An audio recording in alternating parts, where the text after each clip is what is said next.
तो फिर ये एक दिन इकट्ठे हो जाएंगे, इनको पता चल जाएगा कि हम एक ही बाप की औलाद हैं, तो फिर मेरा राज करना संभव नहीं होगा। इसीलिए ब्राह्मण ने पाकिस्तान बना दिया। ये मत समझना कि भारत का मुसलमान समझता है कि पाकिस्तान मुसलमानों ने बनाया है। ये भारत का मुसलमान भी समझता है कि पाकिस्तान मुसलमानों ने बनाया है। गलत बात है। ये ब्राह्मण ने बनाया है। इसलिए बनाया है हमको डिवाइड करने के लिए। एक बड़ा टुकड़ा जो हमारा एक भाई था उसको अलग कर दिया। और जब पाकिस्तान बन गया तो चर्चा होने लगी कि पाकिस्तान किसने बनाया, भारत को डिवाइड किसने किया। चर्चा होने लगी, अखबारों में आने लगी। तो जब चर्चा होती है किसी भी चीज की, आज चर्चा हम कर रहे हैं ना, इसका भी कोई रिजल्ट निकलेगा। चर्चा जब किसी की होती है चीज की तो रिजल्ट निकलता है। तो ब्राह्मण के दिमाग में आया कि अगर ये चर्चा चलती रही कि पाकिस्तान किसने बनाया, क्यों बना, कैसे बना, तो चलते चलते बात पकड़ में आ जाएगी, तो मुझे पकड़ लेंगे लोग कि ब्राह्मणों ने बनाया। उन्होंने गांधी की हत्या करवा दी। ब्राह्मण का क्या काम है, एक तरफ से ध्यान हटाने के लिए वो दूसरी बड़ी घटना कर देता है। पाकिस्तान कोई छोटी घटना नहीं थी, भारत को डिवाइड करना कोई छोटी घटना नहीं थी, बहुत बड़ी घटना थी। तो उसको नीचे करने के लिए उन्होंने गांधी की हत्या करवा दी। नथुराम गोडसे, जब आरएसएस की मीटिंग हुई, देखो ब्राह्मण कुर्बानी देना जानता है, तभी वो 5,000 साल से हमारे ऊपर बैठा हुआ है। जब आरएसएस की मीटिंग हुई तो आरएसएस का जो प्रेसिडेंट था उसने बोला भाई गांधी को मारना है, कौन जवान है जो वॉलंटियर है। 10 लोगों ने हाथ खड़ा कर दिया, मैं मारूंगा, मैं मारूंगा, मैं मारूंगा। उन आदमी को पता नहीं था, उनको पता था कि जो मारेगा वो भी मरेगा। लेकिन नथुराम गोडसे को चुना गया और नथुराम की सुन्नत की गई। शोलापुर में डॉक्टर मूड़े हॉस्पिटल में उसकी सुन्नत की गई कि अगर जब पकड़ा जाएगा तो लोग इसका होलिया बिगाड़ देंगे, तो ये पता चलेगा कि मुसलमान है। ऐसा ही हुआ, जब लोगों ने पकड़ा ये मुसलमान है। 4 घंटे के बाद बीबीसी ने अनाउंसमेंट किया था कि ये मराठी ब्राह्मण था नथुराम गोडसे। 4 घंटे देश में मुसलमानों का कत्लेआम हुआ था और 1 लाख मुसलमानों का कत्लेआम हुआ था जब ये भारत पाकिस्तान बना था। और लाखों करोड़ों अरबों रुपए की संपत्ति इधर छोड़कर गए थे मुसलमान, सब ब्राह्मणों के पास है। मेरे नानकिए आरसपुरा में है, मीरा साहब के पास। मेरे मामा जी अब इस दुनिया में नहीं है, वो हमें बताते थे कि उधर एक बलौल नदी है। बोलते जब यह पाकिस्तान का डिवाइड हुआ था तो इस नदी का पानी लाल आता था, लाल पानी। बोलते जम्मू कश्मीर से गाड़ियां भरकर वो लाते थे, चलो पाकिस्तान छोड़कर आते हैं हम तुम्हें।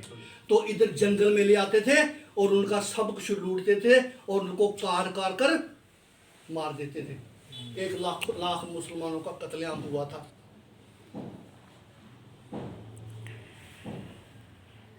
तो पाकिस्तान बन गया, मुसलमान सारा मेरा जो एक भाई है उधर चला गया, बाकी हम इधर रह गए। समस्या है, बहुत बहुत बातें हैं। मेरा एक पड़ोसी है इधर राजपूत लड़का, इसमें जेकेपी में है, वो जम्मू कश्मीर पुलिस में। वो बोल रहा था, मुझे उसने बताया कि हम श्रीनगर में रहते हैं और गाड़ी लेकर घूमते रहते हैं बाज़ारों में। जब कोई अट्टा कट्टा अच्छा कोई लड़का 25-30 साल का मिलता है उसको झट से पकड़कर गाड़ी में बिठा लेते हैं, चलो भाई तुम उग्रवादी हो। जब 4-5 हो जाते हैं तो उसको हम पाकिस्तान के बॉर्डर पर ले जाते हैं और उनको बोलते हैं भाग जाओ, अगर बचना चाहते हो तो पीछे से गोलियां मार देते हैं। और हथियार हमारे पास सारे हैं, चाइना, पाकिस्तान, अमेरिका, सारे हथियार में फ़ोटो खिंचा देते हैं। ये हो गया उग्रवादी। कोई भारत में उग्रवादी नहीं है।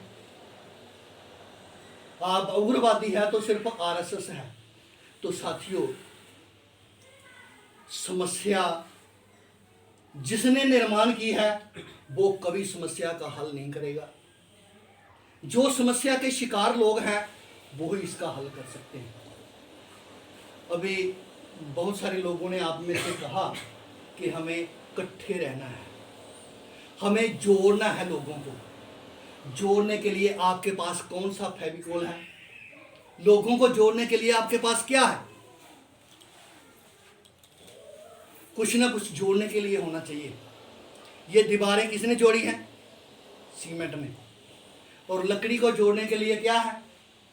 फेविकोल। इंसान को जोड़ने के लिए इसका विचार है और कुछ नहीं। विचारधारा जो है वो है और कुछ नहीं। ये जो विचारधारा, अब तो सारा सब कुछ लिखा गया, किताबें लिख गई हैं, सब कुछ लिखा गया है। 21 मई 2001 को डीएनए टेस्ट हो गया है। डीएनए ने तो सब कुछ क्लियर कर दिया है कि schedule caste, OBC, SC ST and minority के लोग एक ही डीएनए है। इनका डीएनए एक है, ये तो क्लियर हो गया है।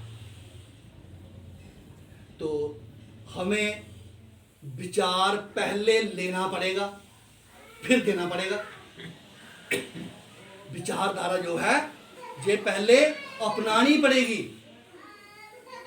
सदियों से हमारे दुश्मन ने हमारे दिमागों में भर दिया है अलग अलग चीजें, अलग अलग चीजें।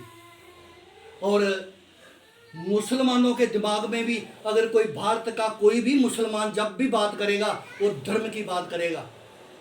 धर्म इतना गोल गोल कर इनके दिमाग में भर दिया है, वो नहीं बात करेगा कि तुमको नौकरी कैसे मिलती है, तुमको पढ़ना कैसे है, तुमको आगे कैसे बढ़ना है ना। जैसे हमारे में धर्म का ब्राह्मण ने गोल पिला दिया है हमें।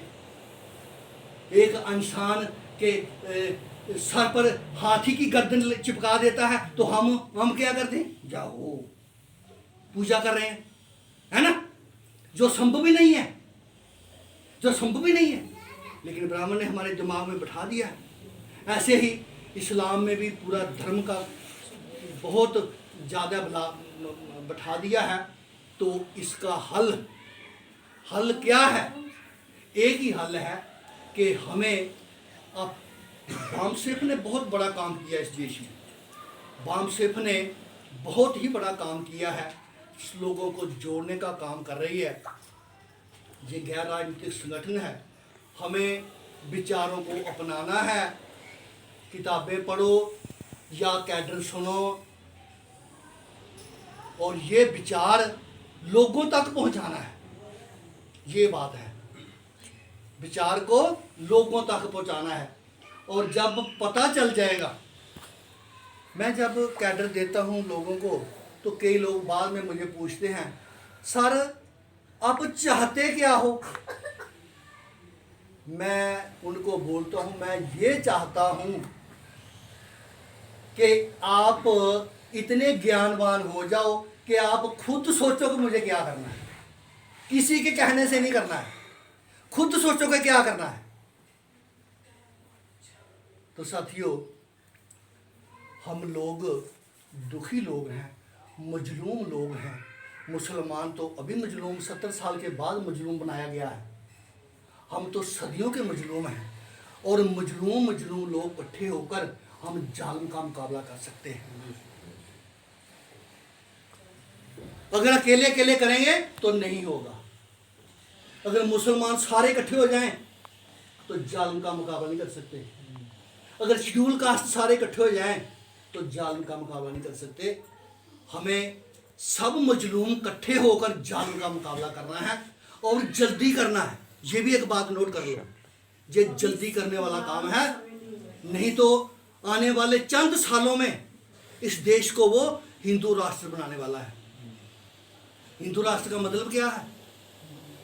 हिंदू राष्ट्र का मतलब है ये वाला संविधान खत्म करना और मनु का संविधान इसमें लागू करना और भारत को वर्ण व्यवस्था लागू करनी। और देखो 2 मिनट का समय और बोल लूँ मैं, 2 मिनट। देखो साथियों, हिंदू राष्ट्र देखो सभी जगह ब्राह्मण का कब्जा है, सत्ता पावर दान दौलत जुडिशरी सब कुछ ब्राह्मण के पास है, लेकिन फिर भी कहता है कि हिंदू राष्ट्र नहीं बना। वो कैसे बनेगा? जिस देश में 75% लोग जिस धर्म को मानने वाले होते हैं वो उनका राष्ट्रीय धर्म होता है। जैसे पाकिस्तान में 75% लोग इस्लाम को मानने वाले हैं तो वो इस्लामिक कंट्री है। जापान में 75% लोग बुद्ध धर्म को मानते हैं तो बुद्धिस्ट कंट्री है।